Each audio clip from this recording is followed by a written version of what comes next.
మన జీవితంలో మనకు అతి పెద్ద శత్రువు అయింది ఏంటంటే స్నేహం కాదు, చావు కాదు, కష్టం కాదు, డబ్బు కాదు. మన మనసే మనకి అతి పెద్ద శత్రువు. ఎలా అంటే మనం ఎంత కష్టపడి పైకి రావాలన్నా అది లగ్జరీ లైఫ్ని కోరుకుంటుంది. అవతలోడు ఎలా బతుకుతున్నాడు, మనం ఎలా బతుకుతున్నాం, ఆడు హ్యాపీగా బతుకుతున్నాడే కష్టం చేయకపోయినా, మనం ఎందుకు కష్టం చేసిన ఎలా ఉన్నాం, మనం కూడా అలా మారుదాం అంటే ఆ కష్టపడే స్వభావం ఉన్నా మనకి మన మనసాక్షి అనేది ఒప్పుకోదు.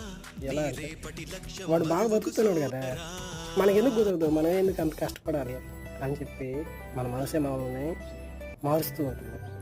మన మనసుని ఎప్పుడైతే మనం చంపుకొని మన కష్టానికి అలవాటు పడతామో ఆటోమేటిక్గా అది కూడా ఇంతేరా బాబు ఇవి మారడని అదే మనలో కలిసిపోయి మనల్ని ఇంకొద్దిగా మెరుగుపరిచేదానికి ప్రయత్నం చేస్తుంది. మన మనసుని ముందర మనం మార్చుకోగలగాలి. ఇదే